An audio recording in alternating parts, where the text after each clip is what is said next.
December 28th, 2015. Lemmy Kilmister, the man who declared death was merely an inconvenience, is about to prove himself both right and wrong in the same breath. The neon glow of the Sunset Strip bleeds through the windows of a cramped apartment above the Rainbow Bar and Grill, where the last true outlaw of rock and roll lies motionless on his bed. For 40 years, this room has been the epicenter of controlled chaos. The thunder of Motorhead's practice sessions rattling windows for blocks, the endless parade of musicians, journalists, and disciples seeking audience with the king of noise. Now it falls into a silence so complete it feels like the world has stopped breathing. In his weathered hands, clutched like a talisman against mortality, lies a worn photograph of himself on stage at Wembley Stadium. Bass guitar held high like Excalibur, sweat and defiance pouring from every pore. The image captures everything essential about Lemmy Kilmister. The black cowboy hat tilted at the perfect angle between menace and mischief.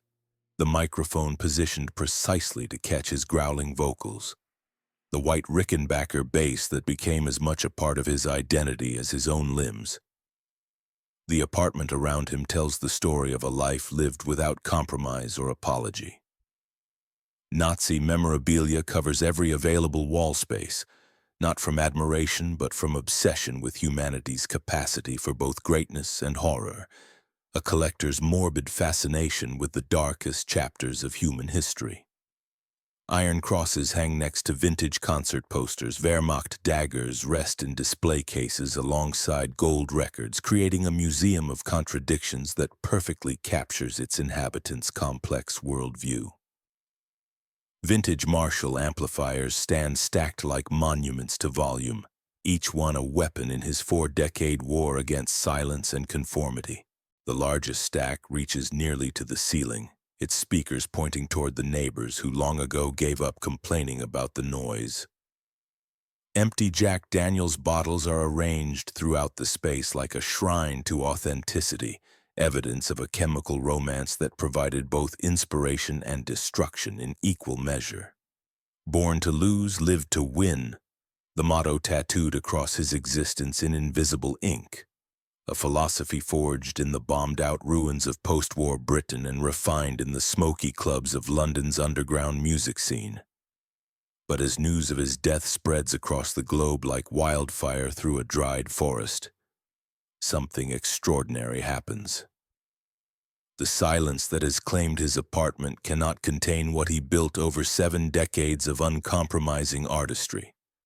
From London to Tokyo, from Sao Paulo to Stockholm, from Detroit to Berlin, metalheads raise their fists in salute to the man who proved that dying is merely an inconvenience when you've lived as honestly as humanly possible. Radio stations interrupt their regular programming to play Ace of Spades on endless repeat. Guitar shops report a run on white Rickenbacker basses. The Rainbow Bar and Grill below his apartment begins to fill with mourners before the official announcement is even made. Was this really the end of an immortal? Or had Lemmy simply demonstrated that death could only kill a body, not the noise that defined a soul? Had the man who spent 70 years refusing to compromise finally found the ultimate stage for his final performance? To understand how this legend's story ended, we must first understand how it all began. In the industrial wasteland of Staffordshire, where a bastard child would grow up to become the king of a musical kingdom he built with his own bleeding hands. December 24th, 1945, Christmas Eve in the mining town of Burslem, Stoke-on-Trent, but there's precious little to celebrate in the Kilmister household. The war has ended, but its scars remain etched deep into the industrial landscape of Britain's heartland, where smokestacks pierce the gray sky like broken teeth and the promise of prosperity feels as distant as the stars that struggle to shine through the perpetual haze of coal dust and industrial smoke. Ian Fraser Kilmister enters existence under circumstances that foreshadow his entire life, unwanted, illegitimate, and destined to fight for every scrap of recognition he would ever receive. The birth certificate lists his father as unknown, a bureaucratic euphemism that will follow him through childhood like a shadow, marking him as different, lesser, illegitimate in a society that values lineage above almost everything else.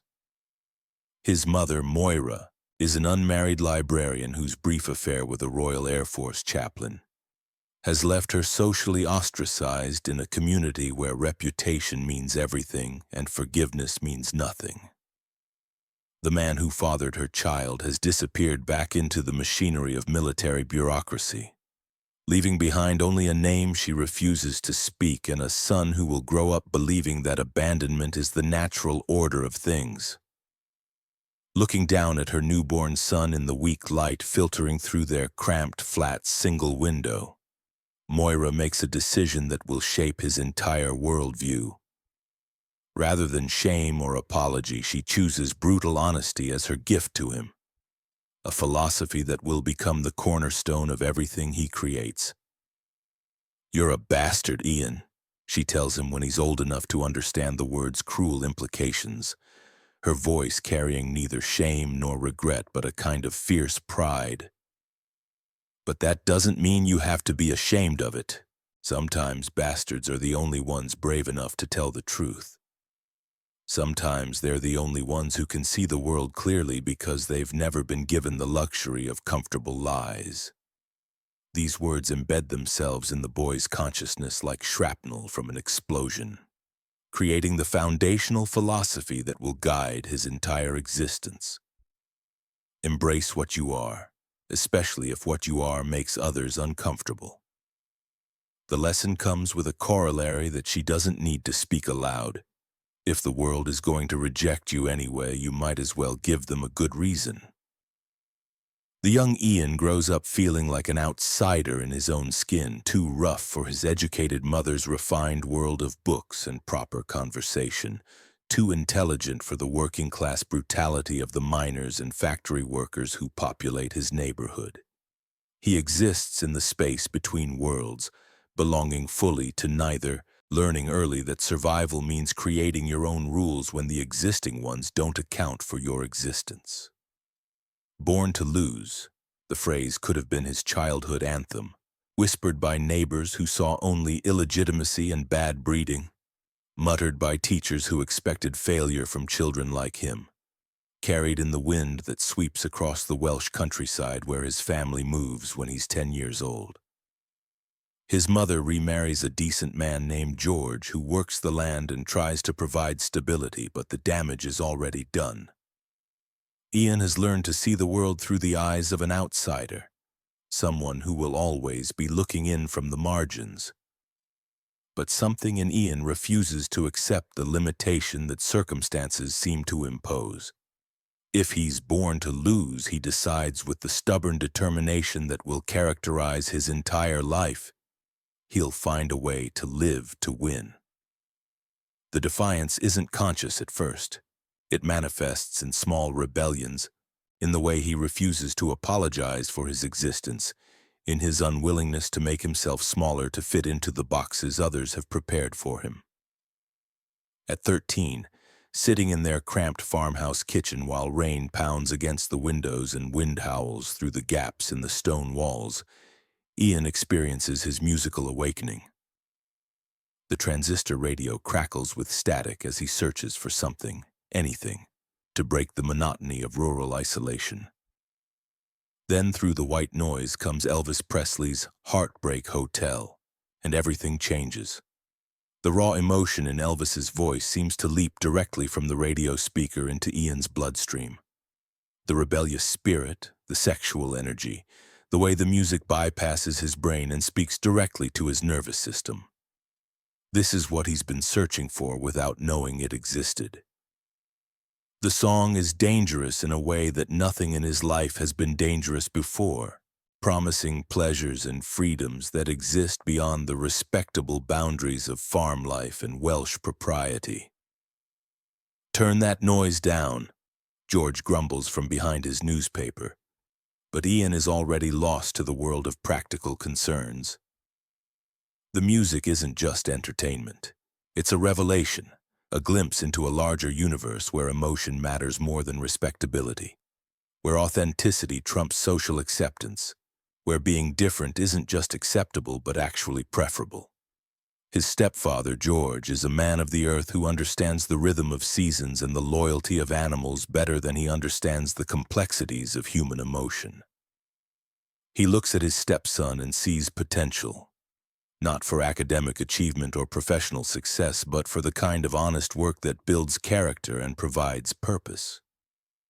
Music is a hobby, not a career, George declares with the authority of someone who has never felt the electric shock of artistic inspiration. The boy needs to learn something practical. The world doesn't need another dreamer. But Ian is already transforming into something his stepfather can't understand or control. The guitar becomes his passport to a larger world, his weapon against the suffocating expectations of small-town life. He steals his first instrument from a music shop in Rill, not out of malice, but from desperate need, the same compulsion that drives starving men to take bread. When caught, he doesn't deny the theft or manufacture excuses. Instead, he looks the shop owner directly in the eye with the kind of brutal honesty his mother taught him and says, "I needed it more than you did." The shop owner, expecting tears or lies, is so taken aback by the boy's defiant sincerity that he doesn't press charges. Instead, he sees something in Ian's stare that reminds him of his own youth, his own dreams that were sacrificed on the altar of respectability.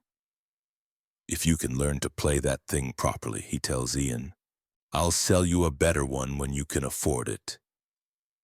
It's the first time anyone has believed in Ian's potential rather than trying to reshape it into something more acceptable. The guitar becomes his religion, his escape route, his declaration of independence from a world that seems determined to limit his possibilities. By his late teens, Ian has transformed himself into Lemmy, a nickname derived from his habit of constantly asking to borrow money, and is working as a roadie for various bands touring through Britain. It's grueling, thankless work that involves loading equipment, setting up stages, and enduring the casual abuse of musicians who see roadies as little more than pack animals. The pay is terrible. The hours are brutal, and the accommodations often involve sleeping on floors or in the back of vans. But for Lemmy, it's paradise. He's finally found his tribe, a collection of misfits and dreamers who understand that music isn't just a career choice, but a way of being in the world. The education he receives during these years proves more valuable than anything he could have learned in university. He watches performers night after night, studying their techniques, their stage presence, their ability to transform ordinary evenings into transcendent experiences. More importantly, he learns to distinguish between those who are performing and those who are simply being themselves on stage, a distinction that will become crucial to his own artistic development. "You're not like the other roadies," observes Noel Redding, the bassist for the Jimi Hendrix Experience, during a break between sets at the Marquee Club. "You watch everything like you're taking notes for an exam." "Because I am," Lemmy replies without hesitation, his eyes never leaving the stage where Hendrix is tuning his guitar. "I'm learning how to be up there instead of back here." It's during his time with Hendrix's crew that Lemmy experiences what he later describes as his musical awakening. Standing in the wings night after night, watching the master guitarist bend reality with nothing but 6 strings and pure will, Lemmy begins to understand that music isn't just entertainment, it's alchemy, a process of transforming base emotions into something approaching magic. Picture this moment. Backstage at the Marquee Club, London, March 1967. The air is thick with cigarette smoke and electrical anticipation, the crowd's energy seeping through the walls like radiation from a nuclear reactor.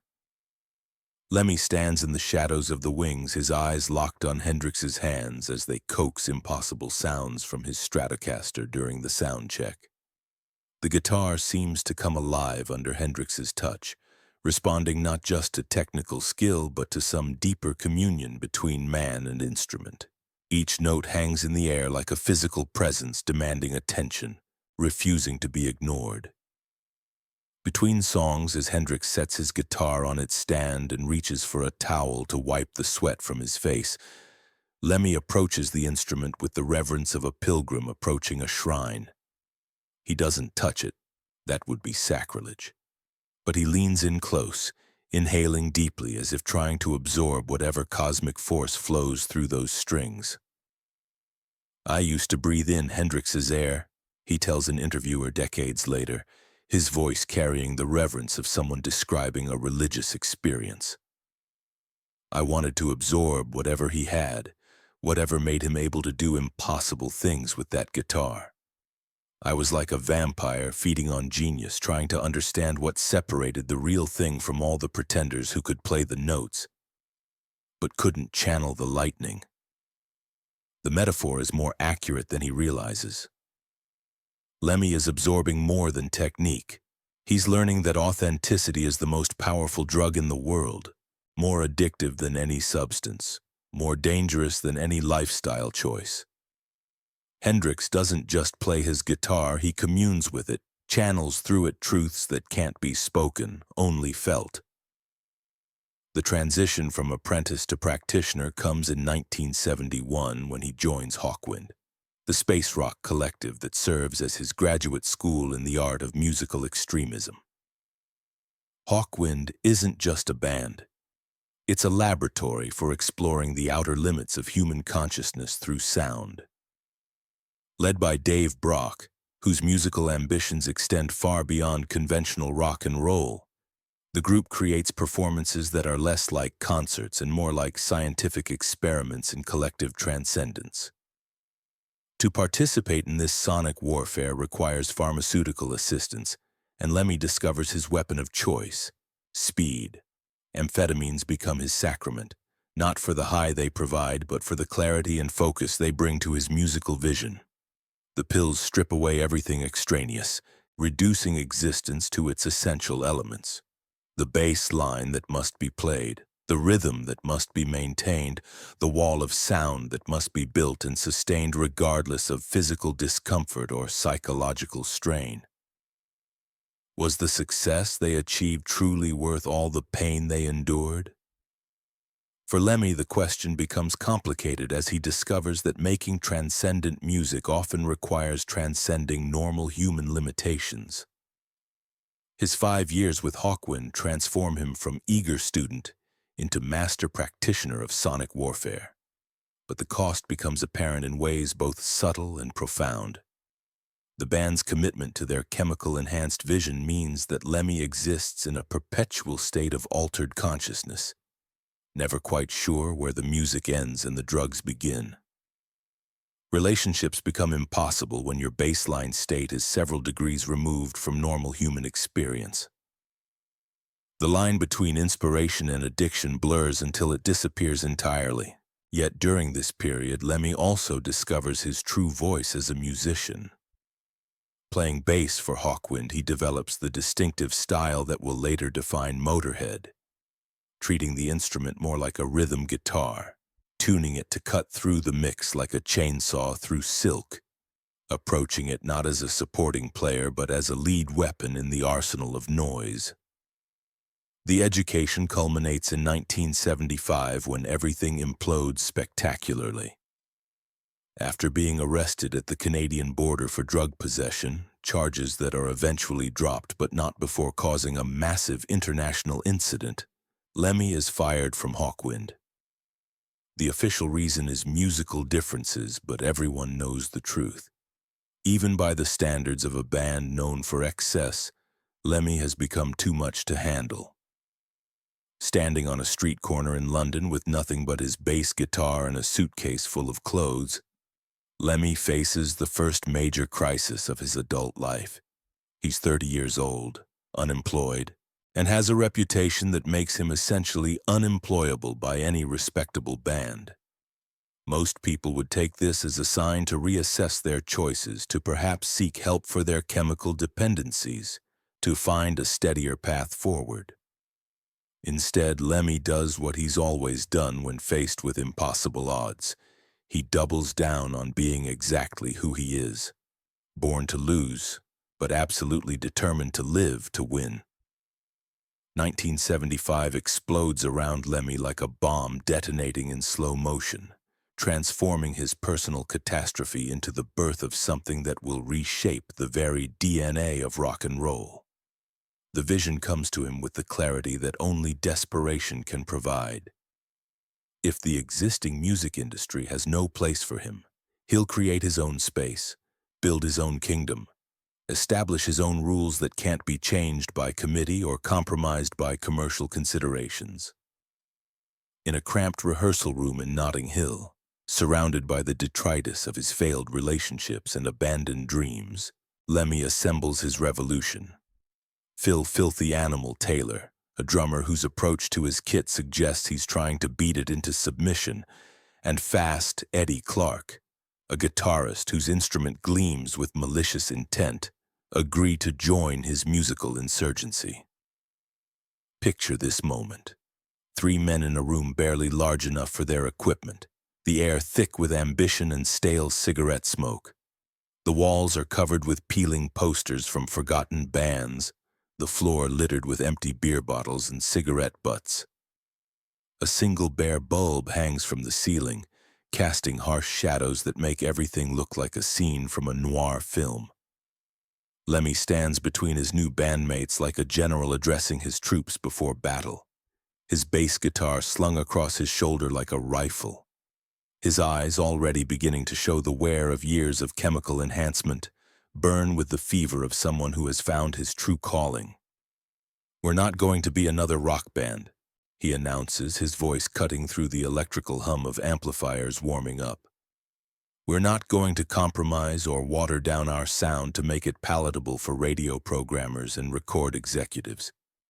We're going to be everything that's wrong with rock and roll, turned up to 11 and proud of it." The declaration isn't just artistic, it's philosophical, a manifesto for a new kind of authenticity that refuses to apologize for its rough edges or make excuses for its extremism. The name comes to him in a flash of pharmaceutical-enhanced inspiration. Motorhead, after the last song he wrote for Hawkwind. It's crude, aggressive, and absolutely perfect. A declaration of intent that promises speed, power, and an unwavering commitment to the darker angels of human nature. But creating Motorhead means more than just forming another band. It requires inventing an entirely new language of musical aggression. Lemmy approaches his white Rickenbacker bass like a weapon rather than an instrument, tuning it to sound more like a rhythm guitar and playing it through Marshall stacks that can wake the dead. The sound that emerges is unlike anything that has come before. Too fast for traditional heavy metal, too brutal for punk rock, too honest for mainstream consumption. The early gigs are exercises in controlled chaos, performed in venues so small that the sound waves have nowhere to go except directly through the audience's bodies. The volume is punishing, the tempo relentless, the attitude uncompromising. Lemmy stands center stage like a gunslinger in a western, his cowboy hat tilted at the perfect angle between menace and mischief, his white Rickenbacker bass slung low across his hips. Audiences don't know what to make of them at first. This isn't the sophisticated artistry of progressive rock or the political fury of punk rock. This is something more primal, more honest about the ugly realities of human existence. The sound of Saturday night violence and Sunday morning regret, of working-class rage and pharmaceutical desperation, of living fast and expecting to die young. The breakthrough comes in 1980 with Ace of Spades, a song that will become an anthem for everyone who has ever felt like an outsider, a battle cry for the dispossessed and disenfranchised. But to understand its impact, you need to witness Lemmy on stage that night at the Rainbow Theatre in London, the very venue that will later lend its name to his American home. Picture this moment. The lights dim, plunging the theater into darkness so complete that the audience becomes a single organism breathing in anticipation. 20,000 voices rise in expectation, a collective intake of breath that seems to suck all the oxygen from the room. The stage is set with military precision, martial stacks arranged like a fortress wall, drums positioned like artillery pieces. Then bang!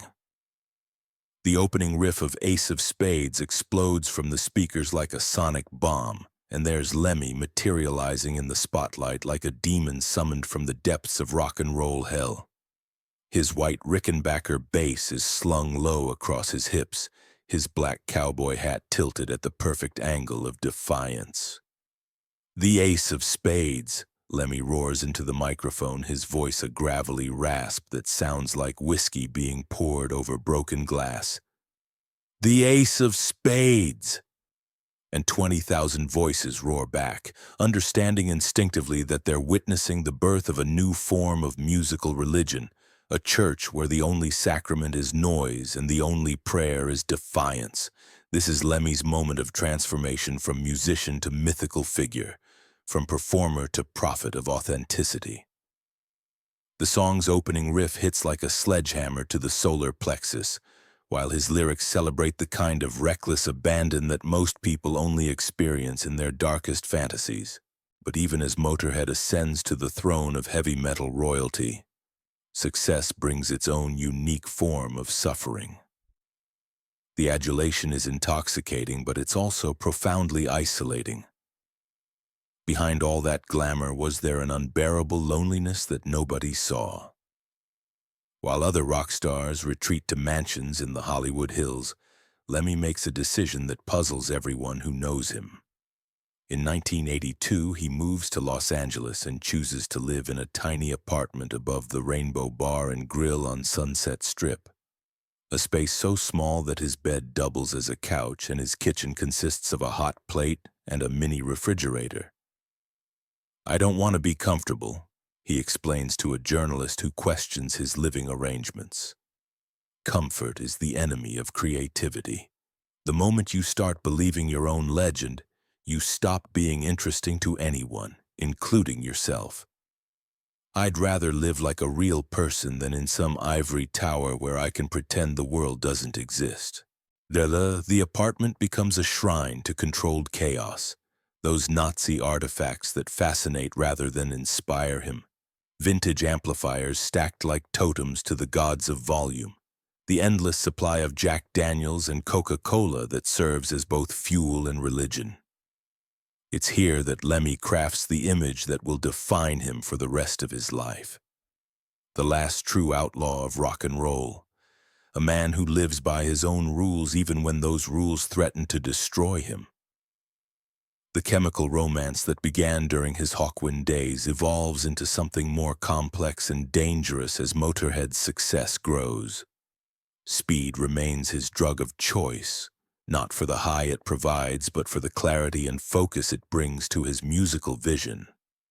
While other musicians struggle with the creative blocks that come with success, Lemmy maintains a productivity that borders on supernatural, writing song after song with the mechanical precision of a factory worker and the inspired madness of a prophet.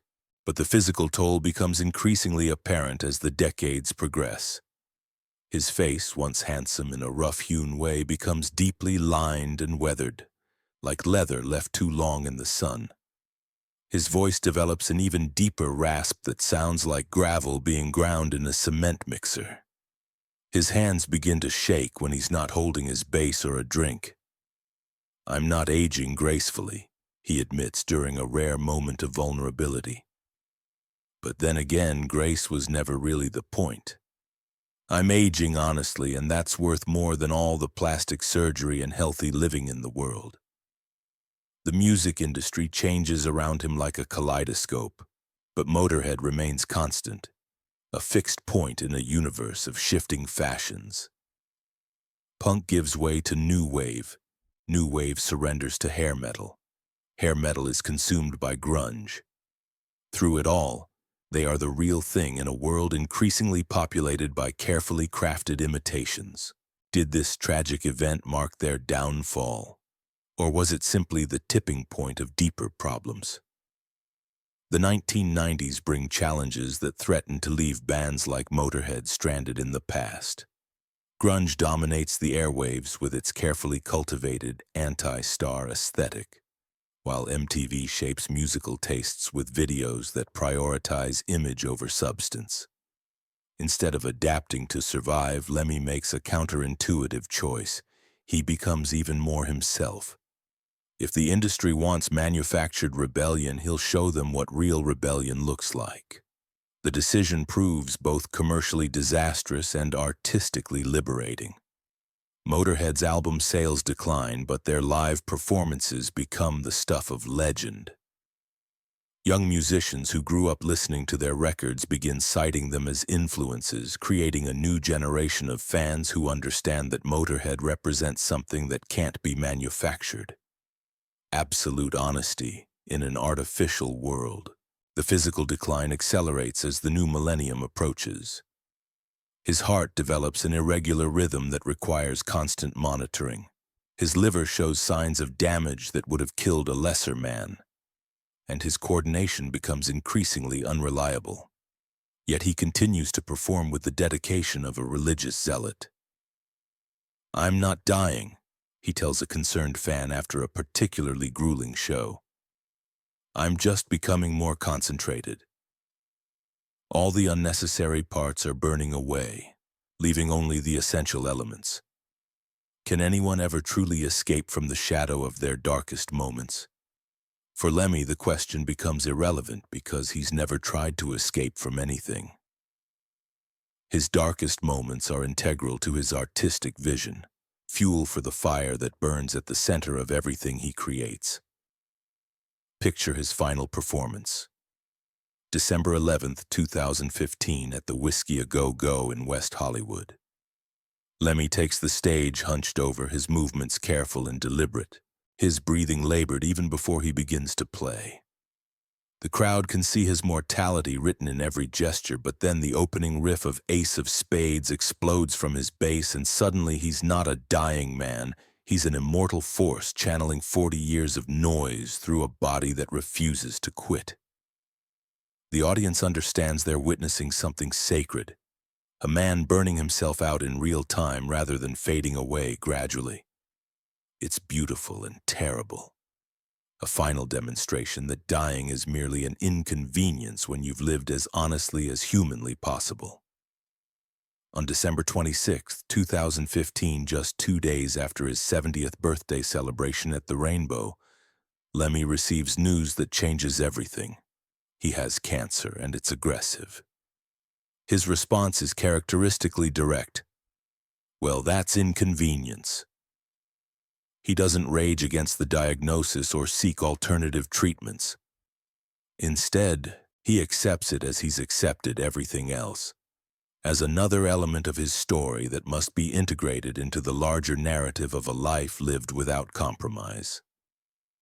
The end, when it comes on December 28th, is surprisingly peaceful for someone who lived such a turbulent life. He dies in his sleep, just 4 days after learning about his illness. There's something fitting about the timing. Lemmy always did things on his own schedule. Within hours of the announcement, tributes begin pouring in from across the musical spectrum. Metallica calls him a true pioneer. Ozzy Osbourne speaks of losing one of the few real ones left. Dave Grohl captures it best. Lemmy wasn't just a musician, he was a philosophy. He proved that you could be successful without selling out. The posthumous reassessment reveals the true scope of his influence. Young musicians begin citing him not just musically but philosophically. In an era when authenticity is often manufactured, Lemmy's example provides a roadmap for remaining true to your vision. What hidden secrets might still remain untold behind their public image? In Lemmy's case, there were no secrets. His entire life was lived in public, with all contradictions and triumphs on full display. The man on stage was identical to the man in his apartment, perhaps the most radical thing about him. His final journal entry serves as both epitaph and manifesto. Born to lose, live to win. Death is an inconvenience, not an ending. The music goes on forever, and so do we. In the end, Lemmy Kilmister proved that death really is just an inconvenience. The body fails, the voice goes silent, but the philosophy endures. Be exactly who you are, regardless of the cost. For the last true outlaw of rock and roll, there could be no more fitting immortality